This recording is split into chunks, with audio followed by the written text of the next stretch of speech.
L'histoire est parsemée d'inventions fascinantes qui, pour diverses raisons, n'ont jamais eu l'impact qu'elles auraient pu avoir.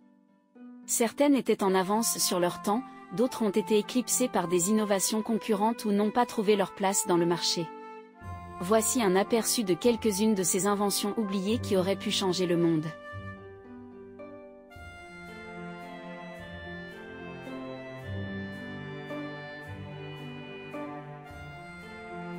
Les véhicules à moteur électrique du 19e siècle.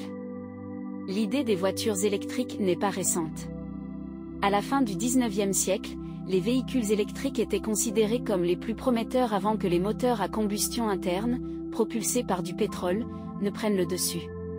Si l'infrastructure pour les véhicules électriques avait été développée à cette époque, nous aurions pu éviter la dépendance massive aux combustibles fossiles et aux impacts environnementaux qui en découlent. L'hyperloop de Robert Goddard, 1910. L'idée de l'hyperloop n'est pas récente. L'inventeur et pionnier des fusées, Robert Goddard, avait déjà proposé un concept similaire au début du XXe siècle, avec des tubes sous vide pour des déplacements à grande vitesse. S'il avait reçu les financements qu'il faut et que cette technologie avait été développée à l'époque, elle aurait pu révolutionner le transport bien avant les trains à grande vitesse. Le premier cœur artificiel de 1982. Le premier cœur artificiel, connu sous le nom de Jarvik 7, a été implanté en 1982 par le docteur Barney Clark, un patient souffrant d'insuffisance cardiaque terminale. Conçu par le cardiologue Robert Jarvik, ce cœur artificiel était destiné à remplacer temporairement le cœur défaillant tout en attendant une transplantation. Le Jarvik 7 était fabriqué en matériaux synthétiques et fonctionnait grâce à un système de pompage qui imitait le rythme et le fonctionnement d'un cœur humain. L'opération a suscité un vif intérêt médiatique et éthique, marquant une avancée majeure dans le domaine de la cardiologie et des dispositifs médicaux. Bien que le patient ait vécu avec le Jarvik 7 pendant 112 jours avant son décès, cette première implantation a ouvert la voie à des développements ultérieurs dans les cœurs artificiels et a élargi les horizons des traitements pour les patients atteints de maladies cardiaques. Le rayon de la mort de Nikola Tesla, 1930. Tesla a affirmé avoir développé un rayon de la mort, une arme défensive qui pouvait abattre des avions à distance. Bien qu'il n'ait jamais partagé ses schémas, cette invention a alimenté de nombreuses spéculations. Si elle avait fonctionné, elle aurait transformé les technologies militaires et peut-être même empêché certaines guerres. La route solaire, 2010. L'idée de recouvrir les routes avec des panneaux solaires pour générer de l'énergie tout en supportant la circulation routière a été proposée par des ingénieurs aux États-Unis. Ces routes solaires auraient pu produire de l'électricité en abondance, mais des problèmes liés au coût et à la durabilité des matériaux ont retardé leur adoption.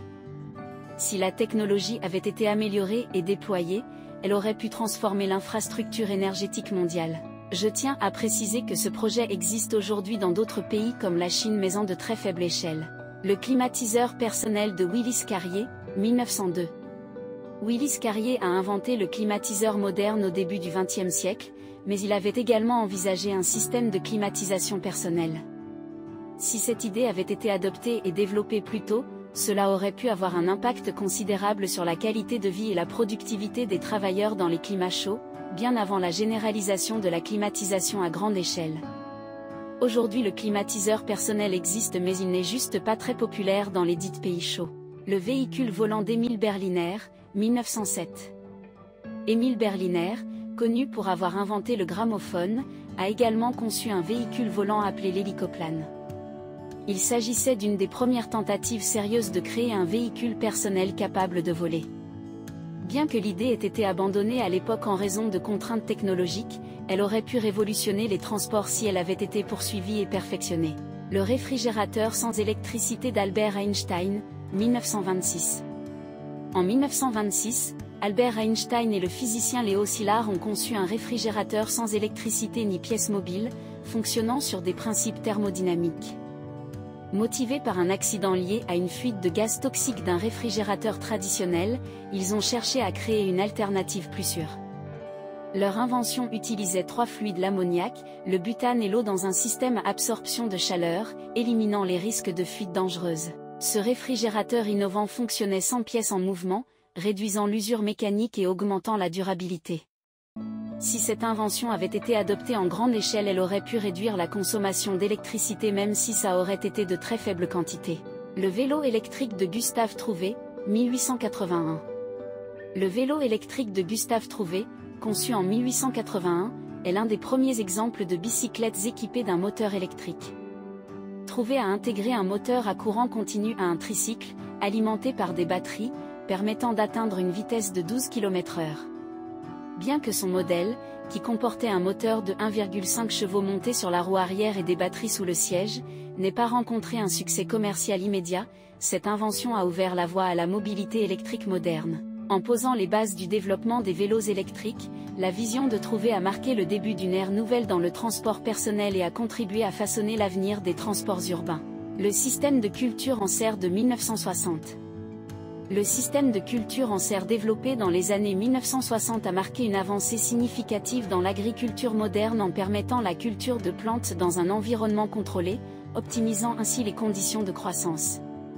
Ce système exploitait la technologie des matériaux modernes, tels que le verre et les plastiques transparents, pour maximiser la lumière naturelle tout en protégeant les cultures des intempéries, des parasites et des maladies. Les serres étaient souvent équipées de systèmes de chauffage, de ventilation et d'irrigation automatisés, permettant de réguler la température, l'humidité et l'approvisionnement en eau selon les besoins spécifiques des plantes.